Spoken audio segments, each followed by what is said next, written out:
Hello. We are live. Welcome, welcome, welcome. Give me a sign that you're alive and you're out there. Send me a heart or some applause, or give me the movie icon just so I know there's real people out there. I'm staring into a tiny little laptop camera. So just checking for signs of life. Welcome, welcome, welcome. Thank you so much for joining us today. This is going to be a fantastic discussion and a great evening. I do have to cover off some admin, so let me get straight to that. And then we'll go to the main attraction. So, first things first, I am greeting you today from the great city of Toronto. I'm not sure where everybody is today. Women is also based in Toronto. So let's just acknowledge the land that we're on. And Toronto is covered by Treaty 13, signed with the Mississaugas of the Credit, and the Williams Treaty, signed with multiple Mississaugas and Chippewa bands. So we're all grateful to be here. It's a wonderful city. Thank you for joining us. Next, we'd like to thank our sponsors, starting with RBC. RBC is the presenting sponsor for this event. Thank you for your continued support in driving this mission to increase data literacy in different communities. Alrighty, so I'm going to introduce myself. My name is Shingai Manjengwa, and I am the founder and CEO of Fireside Analytics, and that's actually a data science education company. So I actually teach data literacy, computer programming, and a number of other topics. But in addition to that, I am also the director of professional development at the Vector Institute for Artificial Intelligence, right? So in my role, I take wonderful AI research, like some of the research you saw in the documentary, and I package that into content that industry can absorb. All right, so it is an absolute treat for me as somebody who works in artificial intelligence to be here today with our main guest. All right, so let's get into it. Let's get started. So let's introduce the filmmaker. So Shalini joins us today about this critically acclaimed documentary, this timely film, and the film is called Coded Bias, and it premiered at the 2020 Sundance Film Festival. Okay, so she directed the National Geographic television series Breakthrough, executive produced by Ron Howard, and that was broadcast globally in June 2017. Her debut, Catching the Sun, premiered at the Los Angeles Film Festival and was named a New York Times Critic pick. So Catching the Sun was released globally on Netflix on Earth Day 2016 with executive producer Leonardo DiCaprio, and was nominated for the Environmental Media Association Award for the Best Documentary. So Shalini is a TED Fellow, a Fullbright Scholar, and an associate of the UC Berkeley Graduate School of Journalism. So I'm going to invite Shalini onto the stage. And I'd also just like to acknowledge Toronto Womxn, who've made this event possible. Thank you so much for bringing us together for this wonderful event.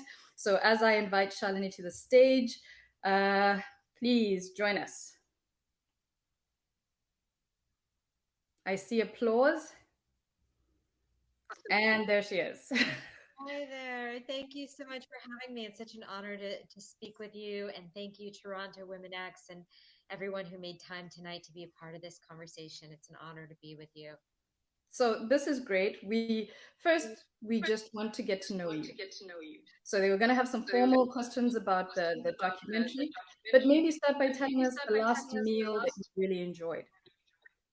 Oh my goodness. I am so busy right now that I texted my producer at 3 p.m. and said, I'm doing this thing called having lunch and you should try it too. It's been that busy of a season. And the last good meal I had, I live in New York City, and I had an Italian meal with my best friend, and we enjoyed being outdoors together because we're both vaccinated and could do so safely. And I think there's this new appreciation for dining together and being with one another because of this pandemic. Thank you. And we also want to get to know the crowd. So we've got quite a few people in the room today. I'm going to ask you a question. If your answer is yes, you can vote with a heart. If your answer is no, you can vote with that face that looks like no. So the question is, the last app you downloaded, did you read the terms and conditions? Dun, dun, dun. Shalini, do you want to give us your answer? Did you read the terms and conditions of the I last did not, including getting on this app. I did not. All right, great. So now that we've got some icebreakers out of the way, let's get into it. This is extraordinary. So, I mean, what you've been able to do with this film to get it out into the world, the message that it shares, the positive message that it shares, as well as some of the challenges, has been remarkable. What's been the reaction? What have people said about it? The reaction has been overwhelmingly warm. Um, I was shocked because I made this film because when it comes to artificial intelligence, all of the knowledge has been in the hands of the few. And I feel all of the power has been in the hands of the few.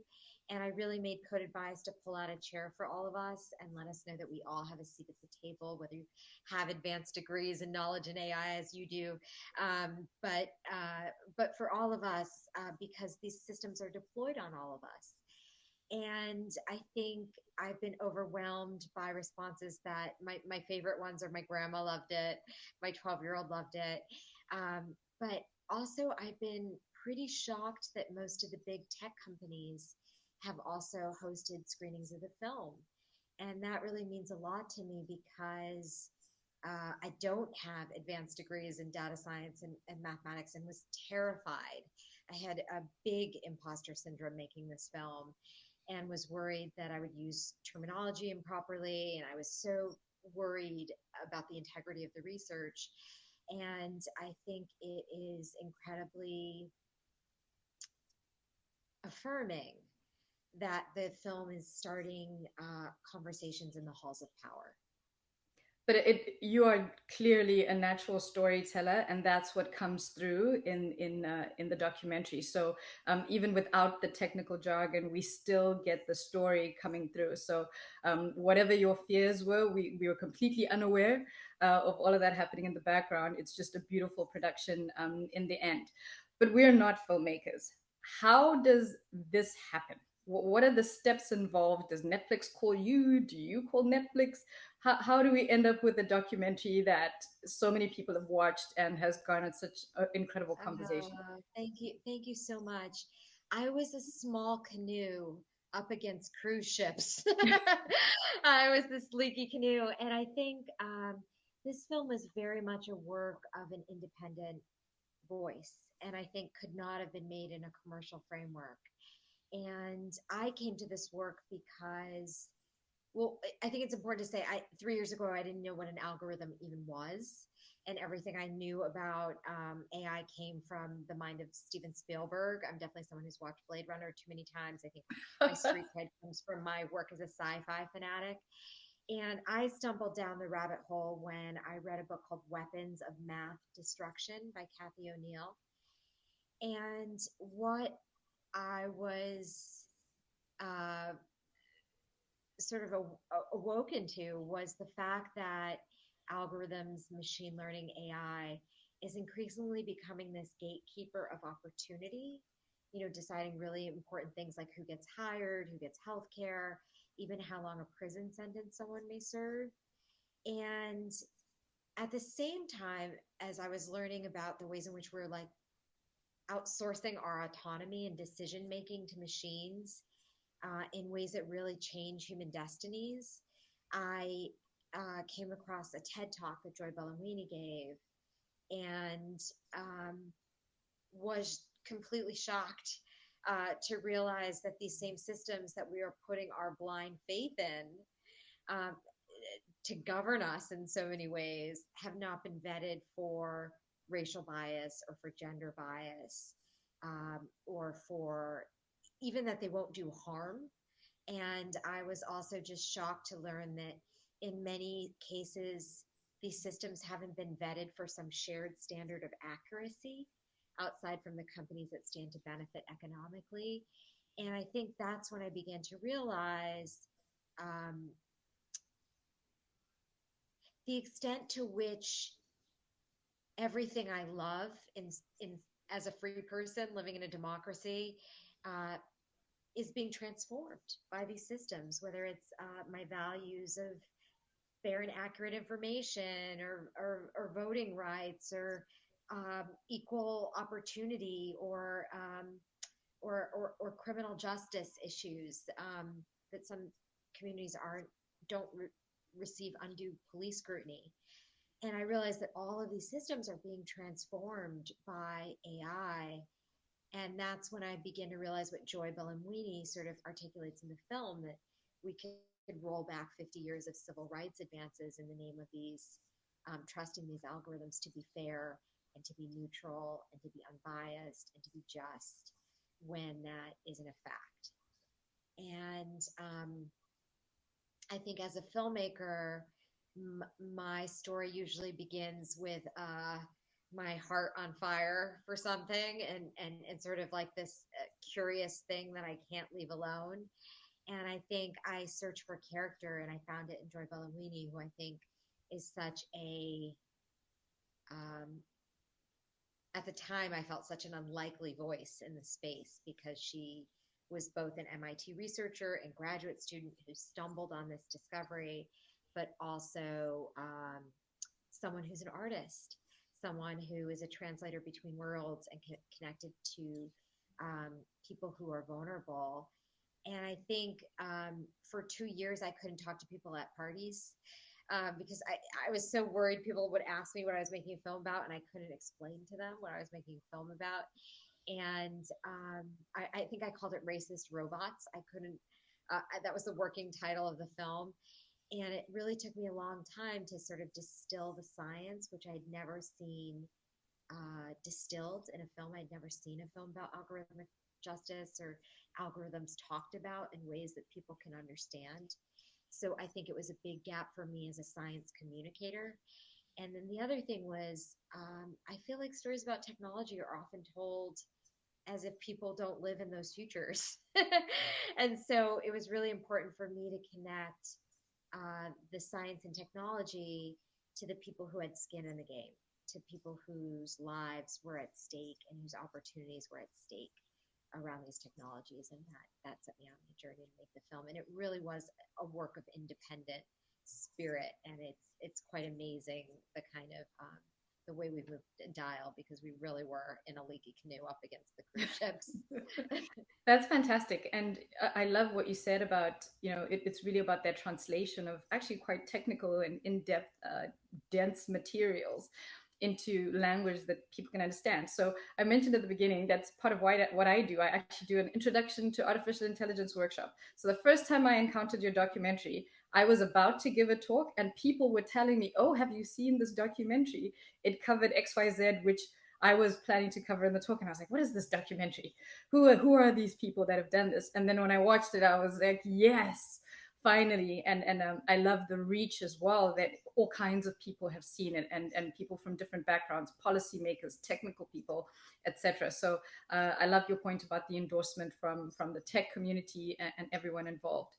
Maybe take us back to you meeting Joy for the first time, because this film, she's a huge part of it, right? She's the face of it, and it very much has to do with the success of it. What was that first meeting like? What did you talk about? Well, first of all, thank you for your work as a science translator of this information. It's a rare and precious skill, and AI literacy is something I feel incredibly passionate about. I reached out to her and came up to MIT, and I think I sort of like, let's do this interview, and you can figure out whether you want to be in the documentary. I was like, just meet me, have a conversation, and you can figure it out. And we sat, I think, for 2.5 hours in that first interview in her office. And that sort of is the backbone of the film. Much of the interview was used to create the central narrative of the film. And I will say, as a documentary filmmaker, that I wasn't, I started filming different people around the same time. Kathy O'Neill and Virginia Eubanks and Dr. Sophia Emoja Noble were all filmed around the same time. And, uh, what I didn't really know that I had a story until I was sitting in Congress watching Joy testify. And it was only in that moment that I was like, I have a documentary. There's a documentary here. because to go from a graduate student who's trying to make an art project work to sitting in Congress telling them what time it is on facial recognition, I knew that there was a hero's journey, a character arc in that. And that's when I knew, okay, you have a story. You're going to make it. The documentary is here. Okay, and so the primary message, if you had to break down the documentary to your sort of key themes that you had in mind to put out with it, we all have our interpretations from watching it, but maybe in your words, how do you think about it in terms of the key themes? This happens, then that happens, then that happens. Well, I think what I try to do is help people understand the ways in which artificial intelligence intersects with every right and freedom we enjoy.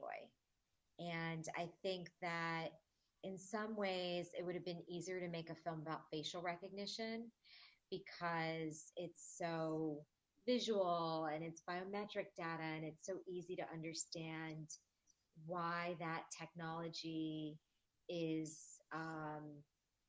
so uniquely identifiable to us and could be a danger to us because it's like a genetic swab or a fingerprint, all things that police need a warrant for.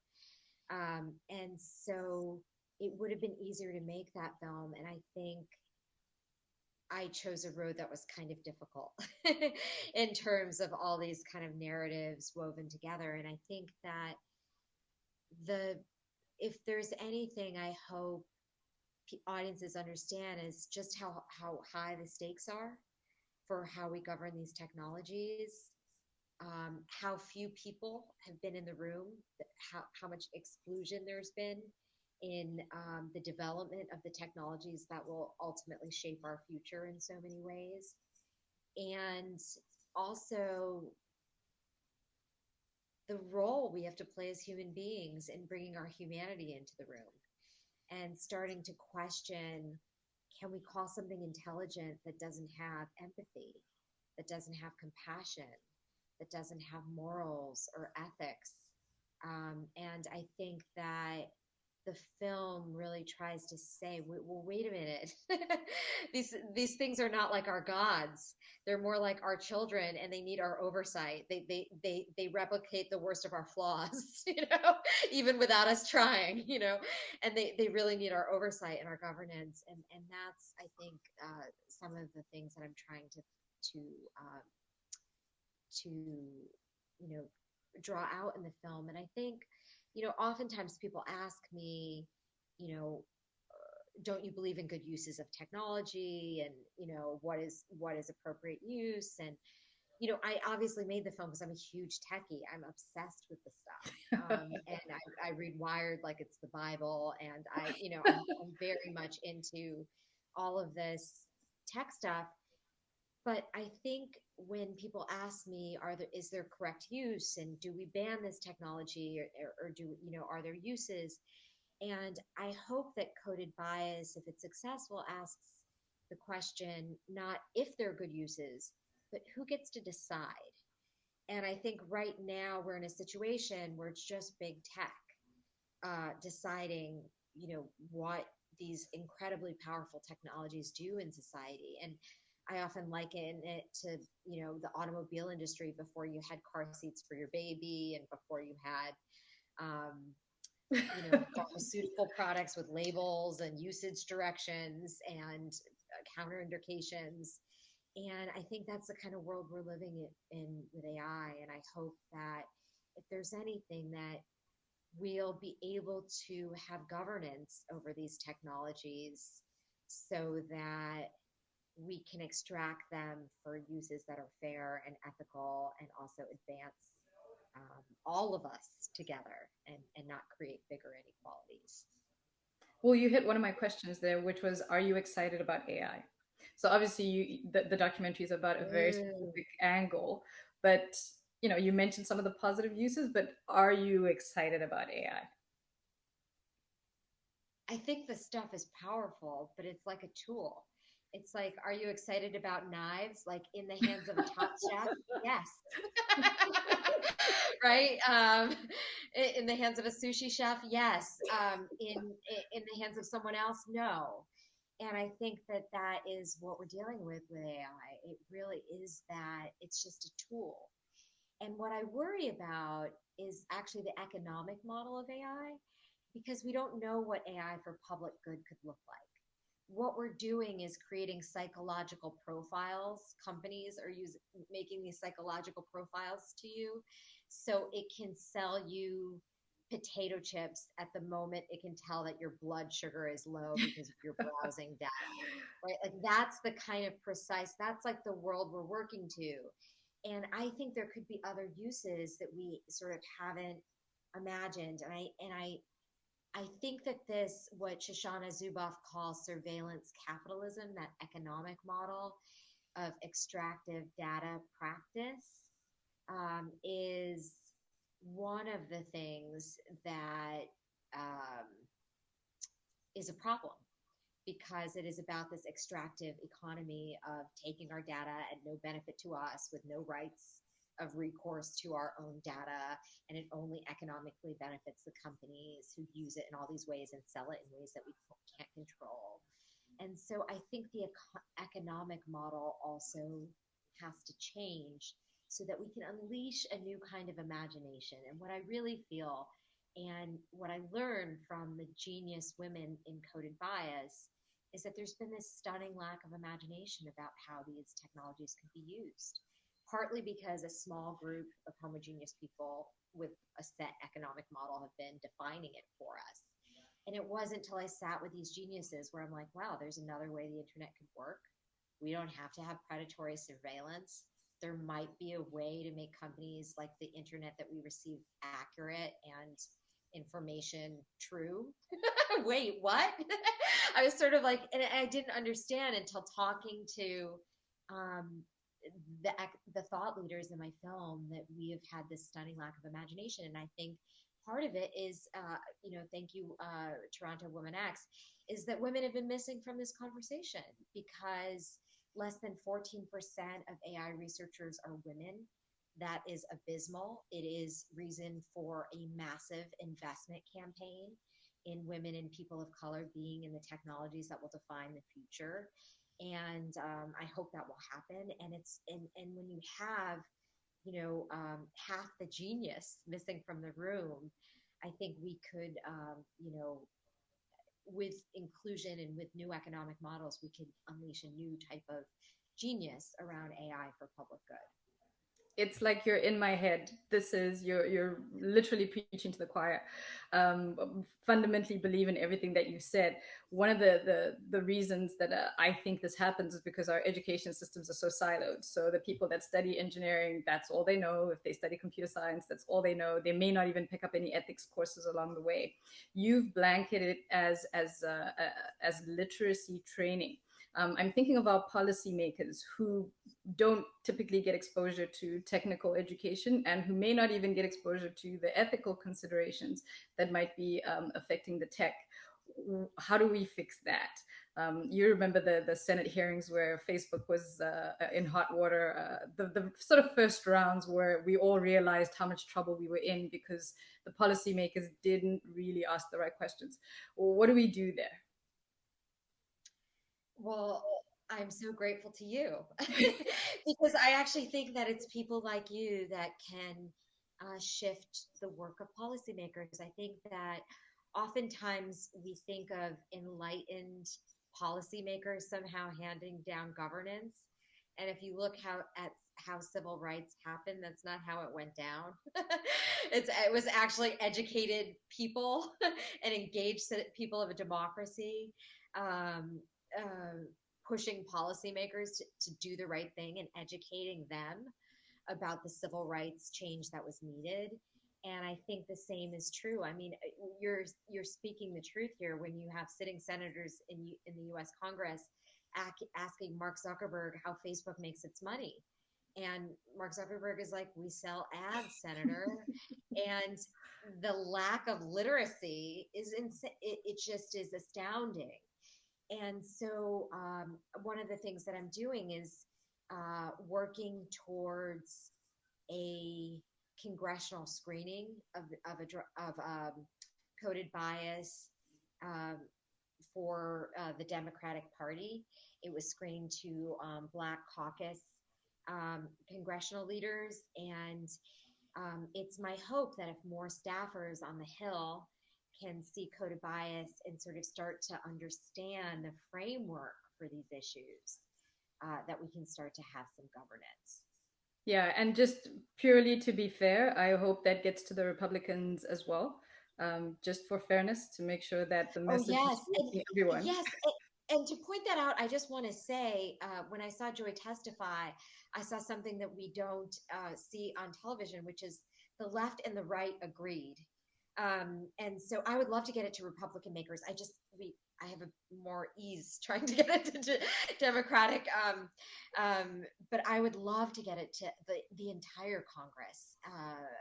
And what I want to say is when Joy testified before the House Oversight Committee, I saw Jim Jordan, very conservative, Trump supporting Republican, agree with AOC, left wing Democrat. And there was a moment where Jim Jordan said, well, wait a minute, 117 million Americans are in a police database that can be accessed without a warrant, and no one elected is giving any oversight. And that's when I realized that, oh, wow, big tech is selling directly to law enforcement with nobody in between. And even the Republicans are recognizing the threat to democracy that could pose.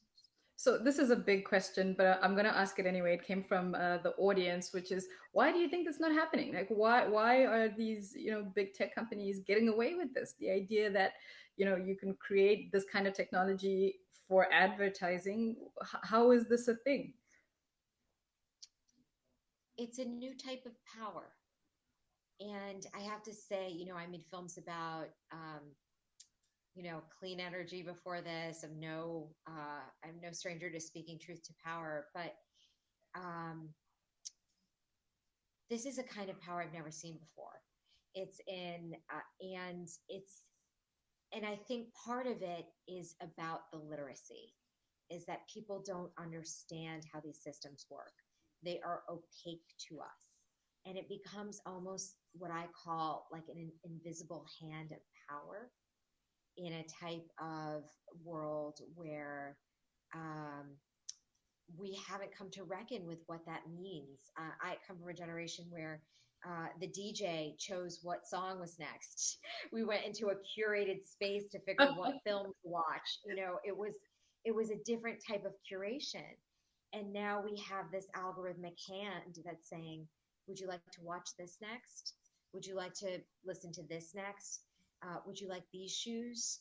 Um, do you want to vote for this person? It's you see how it slowly sort of evolves, and that is a new kind of power that we've not grappled with.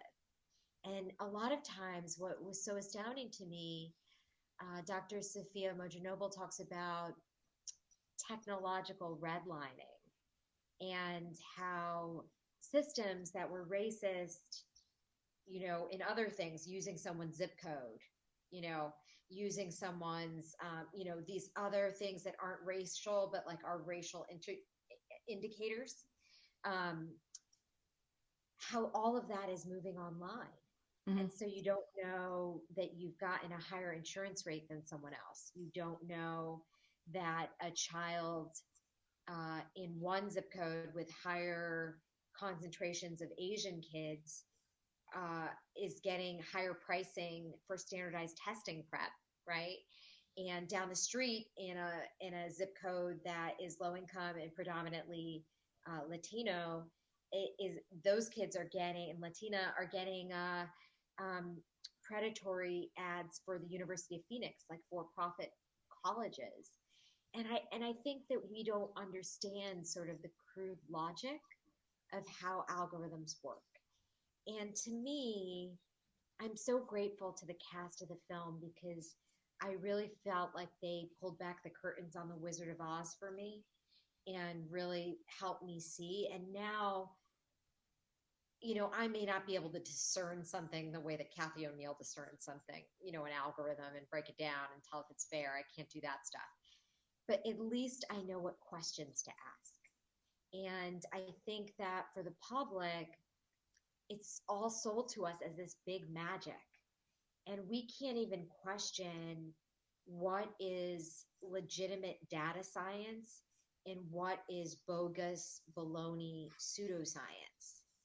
And now I start to say, oh, that company that says like it can judge a good candidate by having an interview that's on camera and judging your facial expressions, that's bogus and baloney and complete pseudoscience and has no basic in science. I can now say that having done this film. I can now look at something like, um, the system that judged Daniel Santos as a bad teacher, where they're arbitrarily getting these stars. And you see during COVID that these kind of monitoring systems are coming more and more into higher education, and kids arbitrarily will get a star. And like a teacher was telling me that the teacher got a warning on the software, and it was like a warning that the kid was inattentive, and the teacher was like, wait a minute, this child is blowing up my text message, this child is engaged. Right? And what does this algorithm even mean? But where does that go? What if someone doesn't question that starring system, that grading system? And in the case of Daniel Santos, I can now ask, can we even have data that judges whether a teacher is a good teacher? What does that even look like? Are we saying that it's just increasing scores from year to year on standardized tests that judge it's a good teacher? And what about teachers like Daniel Santos that don't teach in privileged communities and more than half the kids are coming in ESL? And what does that mean for how those standardized tests go? And so it's just, I really believe the work that you're doing in conversations like this really move the dial. And I've seen firsthand how communities that are most literate are the first to pass policies to limit these technologies. So San Francisco, Oakland, Boston, Cambridge, all technological hubs where they understand how these systems work, have been the first to ban facial recognition by law enforcement and in their municipality. And so it's my real belief that literacy is key in being able to question and ultimately challenge these new forms of power. Love it. And I think one of the main things your film did for many people was to give them that confidence to ask questions, right? So they're not passively accepting things anymore. You spoke about speaking truth to power. Did that come at a cost? I mean, you're dealing with some of the biggest, most powerful companies out there, right? What was that like? Oh yeah, I mean, I get attacked by the left and the right. But I just say that the hardest thing was just dealing with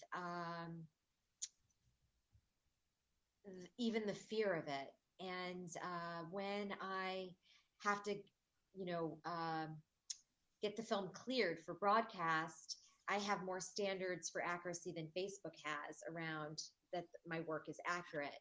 And I have to submit what is like a PhD, like a Harvard dissertation with citations of every fact in the film.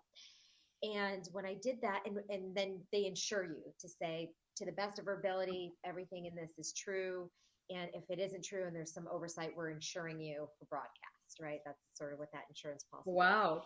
is. And when I did that, right before the Sundance Film Festival, I had trouble getting insurance because I said, well, wait a minute, this is all this is a Harvard dissertation, like this is very well researched. It's in the New York Times and Washington Post and Wired, like everybody's reported about this.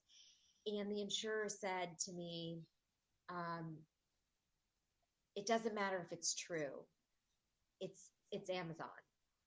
And what they meant by that was that it doesn't matter if my reporting was fair and accurate.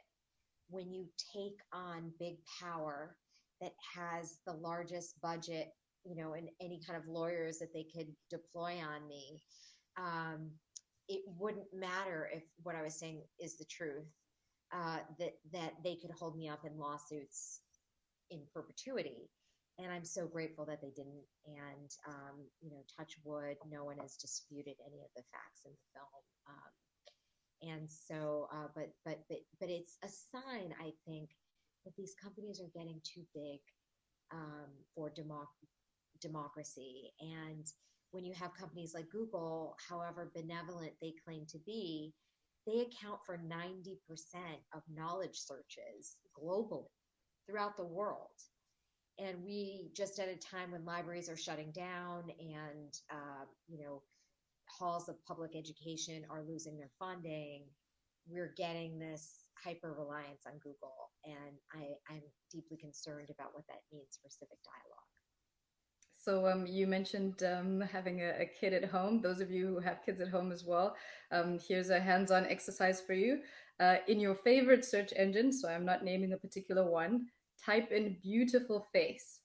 And then if you think the results are biased, just give me that confused face again, just so we can see what types of results you're getting. I don't know what it's going to look like right now on your individual devices. It's a dynamic algorithm. But type it in and tell me if you think everybody is okay.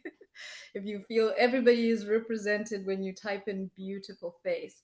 And Shalini, you make that beautiful point around we are completely reliant on it. And kids who use this as an educational tool don't question the results that they get. So that's also one that you can use when you speak to your family and friends if they ask what bias. That's a quick and easy example that you can share with members of the community. So we've got a suggestion here for a sequel to Coded Bias. And that is a documentary that investigates the economic motivations of blindly implementing AI. So the economic motivations. So you're the director of a successful documentary. What do you think of that as a part two? I think it's amazing, and I hope that Coded Bias is the beginning of many conversations and many films to come. And Yeah. also, someone else is also welcome to do that film because I kind of need a nap. Well, we won't keep you too long, but we do also want to know No, what's I next. mean not right now. I mean metaphorically, not right now. Right. Okay, well, we want to know what's next for you. What are you thinking about? How do we follow up from this incredible work that you've already done? I'm working on a film about TikTok, and if you don't know what TikTok is, it's a teenage dance app that the Trump administration attempted to ban and did ban from all military phones. It's the first social media app that I know of that has had a military ban on it. And I find it fascinating. I find it fascinating both because of the idea of this recommendation app. It's a new kind of thing where I feel like Facebook and Instagram are social media networks that have a recommendation algorithm, and TikTok really feels like a recommendation algorithm that has a social network component. And so I think it's very interesting how powerful it is, almost with no inputs, without a social network, without you telling it a lot. I read an article that said it orders you dinner by watching you look at food. And I thought it was interesting because it's like how long you're looking at things and then it comes to know who you are. And I think that is interesting. I also think it's fascinating because it's the first app where a third of the users are under 14. And so I am very curious about not only the national security issues, whether there's any there, because we're living in an age of anti-Asian hate, which I stand firmly against. But I want to question how much is it about xenophobia with China, and how much is it about actual legitimate, national security concerns? And, simultaneously, what does it mean? Not just for TikTok, but what does it mean when YouTube wants to target 12 and 13-year-olds and Facebook wants to create 13-year-olds? And what is this rise of digital native kids? What's it doing to their mental health and their happiness and their development. And so I am curious about all those issues. And also it's also completely addictive and also a little bit fun and it still Is that a teaches you. confession? Should we look you Yeah, up on TikTok? yeah, totally. Now I can say like, oh, I'm doing research, still doing research. But yes, it is. It's a slight confession. Fantastic. And look, TikTok is that case study on how borderless these technologies are and the impacts of that borderlessness. And your film sort of tackles North American dynamics. What are your thoughts on the global stage when we start thinking about some of these technologies, the use of artificial intelligence? You mentioned China, thoughts on Russia and even the African continent, right? For the most part, there are definitely researchers doing incredible work there, but they certainly don't get discussed nearly to the extent as some of the other players and different regions. Just some thoughts on the global impacts of maybe this film or these technologies. Well, I'm heartened by Europe just passing more um, strong legislation on AI. I haven't reviewed it all, but just at the end of April, they passed stronger legislation on AI. And they seem to be leading the way in terms of creating a framework to think about data rights in a civil rights framework, data rights in a human rights framework. And so that's very interesting to me. The thing with China is, that's sort of what it looks like when you have authoritarian, you know, government that has unfettered use of your data. Some may look at that and say, well, there's some benefits to that. I mean, I'm working with a crew in China. They have no pandemic. Like they have, even without the vaccine, because everyone has a QR code. And so they know who you've been around and who has COVID. And like everywhere you go, you scan your QR code. And so it's just, they're using it in all these different ways. I mean, on WeChat, which is the Chinese platforms, because they're developing almost simultaneously. And I see AI being the big players really being in China and in the US. They have this whole other way. I mean, they have WeChat and they're called super apps and they can do all these different things. I was amazed that you can start divorce proceedings on WeChat.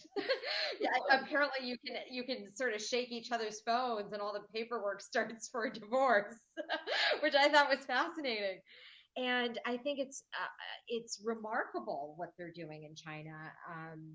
And I think with all of these technologies and all of the uses, I have the same reaction, which is that is remarkable.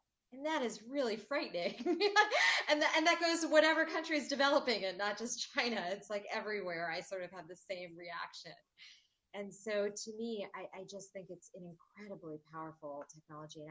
And I do hope that we'll start to involve more of the global south in these kinds of conversations. Yeah, being African, I always think about it, and you mentioned it as well, that these become very quickly become national security issues, and Mm-hmm. being, not being at the forefront of the development of the technologies, this is not something you can outsource, right? So there is also a need for homegrown skills just for that sovereignty, for some of these countries, balanced with the responsible use of the technologies. So on the global stage, it really differs by region. And I think you've hit the nail on the head, right? It's completely different. It depends on the government, as we've seen in China. Now, switching gears a bit, when you release a film like this, and you get all this recognition and all this attention on the movie, you must have people that are not happy about it. So some of the criticisms for the film, and I found some exciting ones on Twitter. I think one that I do want to ask you about is that the criticism was that the film represented the bros of the tech industry who are creating the tech, and maybe didn't show the full spectrum of different kinds of people that are involved in the development of the tech. So it was maybe a poetic licensing reason that was done, but that was one of the criticisms. What do you say to people who say that to you? Well, there's bound to be criticisms, and one film can't definitely do it all. And I don't claim to make a perfect film. It's a work of art, and I am a work in progress myself as a maker. But I will say that, there was a film called Social Dilemma being made around the same time. I am a colleague of that director, Jeff Orlowski, and a friend. He's someone that I really respect immensely. And we were also in dialogue. And I think that it made sense for him to focus on that community of insiders because he had gone to Stanford, he knew all those people. And so I didn't do that. And I think I made a few attempts to sort of get someone from IBM and a few others, and all of whom had sort of refused my invitations. But one film can't do it all. And so this one really was about a particular point of view. And also, I feel that the people developing the AI, um, they have a fairly big microphone. And to me, it was more important to highlight voices that have been missing from the conversation, I feel, on the larger landscape. Yeah. And when you hear those criticisms, are there any that actually make you laugh and you think, really?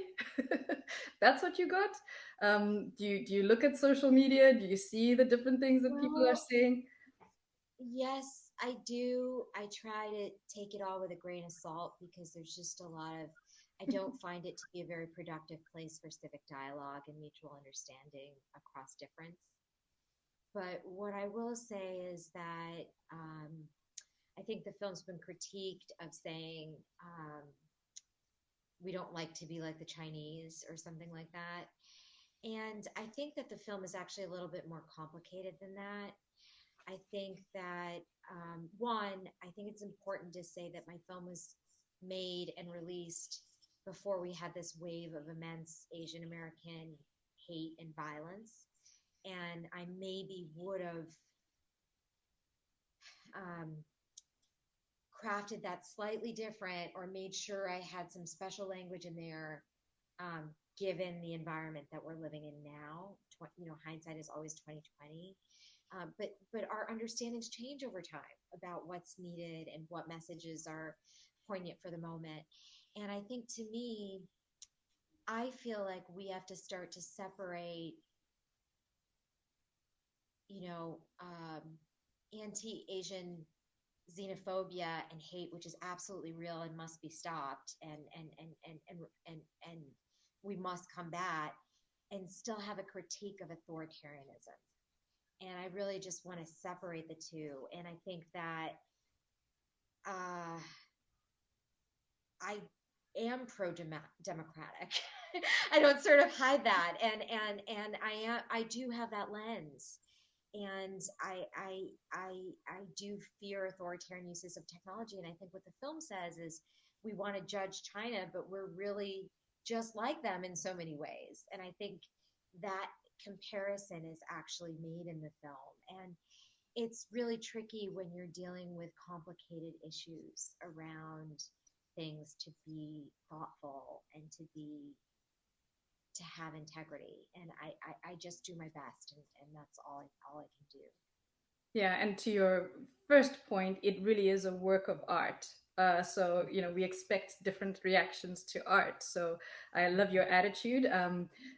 Is that something that you've had to build over the years? That's like that kind of resilience when it comes to, um, you know, being, I'm going to say, a female filmmaker and dealing with tough topics. Is that something that you've had to build along the way? Yes, because I think I would invite any critique of my film, but I get dismayed when it descends into sort of a personal attack on my character. I think that is something that might be unique to women in leadership roles. And I do feel that we're held up to different standards often. And I have worked very hard to be in the role that I'm in. And I take the responsibility incredibly. Uh, it's an honor and a privilege that when people trust me with their stories. it's an honor and a privilege to get to craft stories that people see, and it comes with a tremendous amount of responsibility. And I don't claim to get it right all the time, but I very much try to respect the communities who have trusted me with their stories to craft respectful representations and to act along um, my ethics to the best extent possible. And I think that it's also just important to say that ethics are not code, they're not math. Ethics are not a mathematical equation. Our understandings, like what I said about anti-Asian hate, like they change over time. Our what we think is fair, what we think is equal, those things change over time, and sometimes we don't all agree on what is just and what is fair. And we that's why we have laws and courts and places where we hack out what is fairness, what is equality, what are ethics in this context, in this usage for this reason. And those are really complicated conversations. And so I think it's this constant negotiation of doing that work. Well, this work is also activism, right? Because it's standing up Mhm. against something that's not right. And you've taken it a step further in developing this film. You actually have some takeaways, some things that we can all do. Do you maybe want to tell us a bit about how that came about and why was it not enough to make a movie? You actually went a step further and you wanted us to do something. You have a call to Uh, action from this well, documentary. well, films are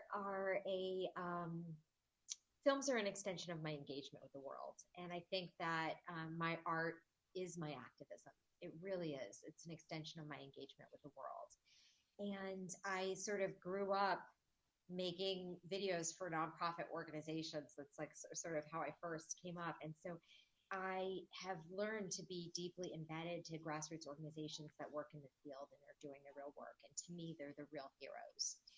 And while I can't be as heavy handed, I choose not to be as heavy handed with my art.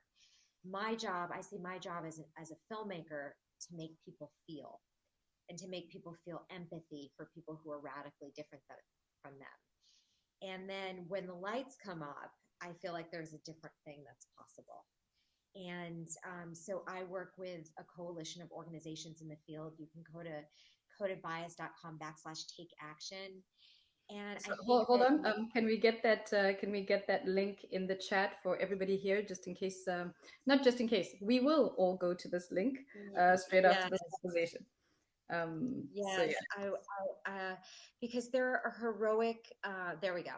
thank you, thank you. There are heroic organizations like the Algorithmic Justice League and the ACLU and Color of Change, Mi Gente, Big Brother Watch, Amnesty International, Parents for Commercial Free Childhood, so many others that are really working to move the dial.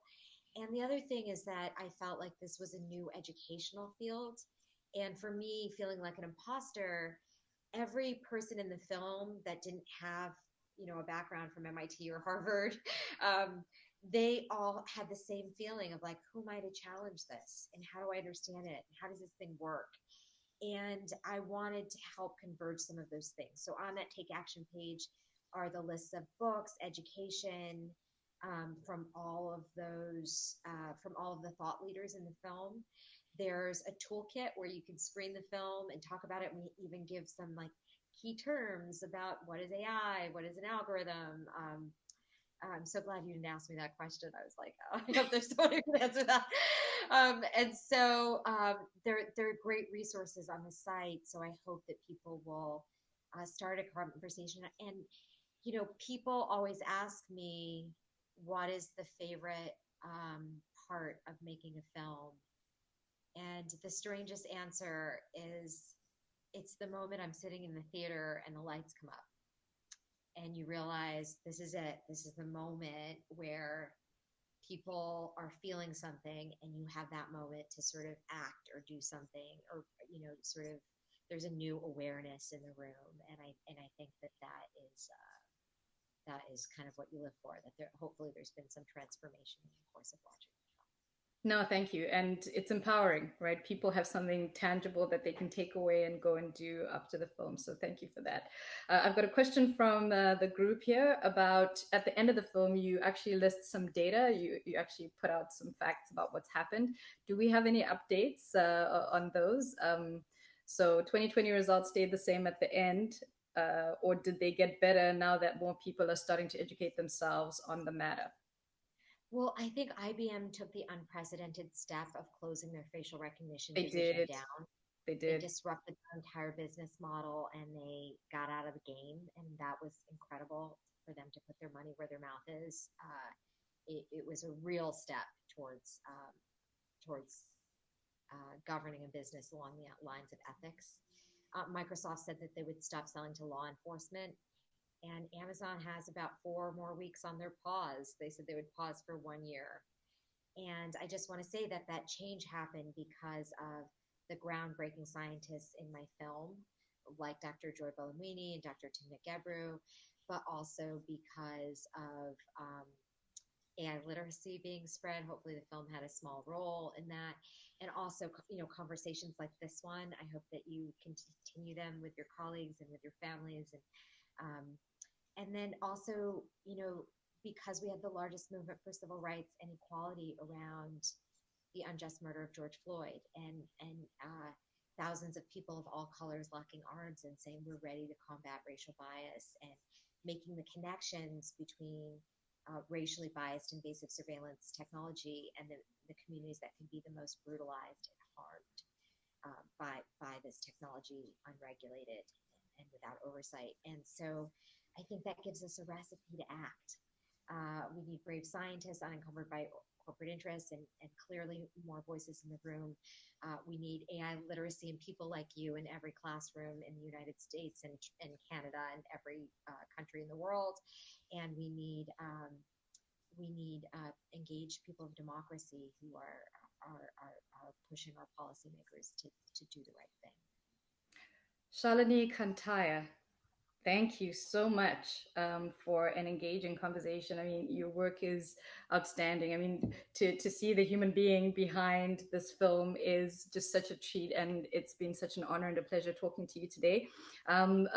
For members of our audience, there are some Women X events coming up soon. I'll just ask the Women X team to just post it in the chat so everyone gets to see the events that are coming up soon, just as I wind down the conversation. I would like to thank Kishona Peck. You're here, you're in behind the scenes, but you made this happen. Actually, this was your idea to bring this to Toronto and to bring it to this group.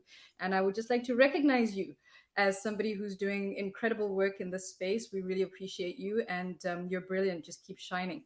And once again, to our guest, thank you so much for an amazing film that's given us, it's given us power, it's given us truth, and it's given us so much to think about. Do you have any parting words for the people that are here today? No, it was an absolute honor to be here. And all I have to say is, which I think you modeled in our conversation, is we have to bring our humanity into the room. We have to bring our morals and our ethics and our sense of true north into the room. And I'm so grateful for conversations like this one that center our values in these conversations. So thank you so much for having me. It was an absolute honor. Thank you. And where do we find you? So, are you Uh, on Twitter? Where do we find you? If you can follow the film at Coded Bias at okay, Coded great. Bias, and you can follow me. I'm on all those things too, but I think really following the film and going to the Take Action page is the best thing. Fantastic. All right, everybody. Thank That brings us to the end of our session. Enjoy the rest of your evening. Thank you, everybody who's here. Thank you, Shalini. Thank you, Kashana. Have an incredible evening and good night. Good night. Thank you.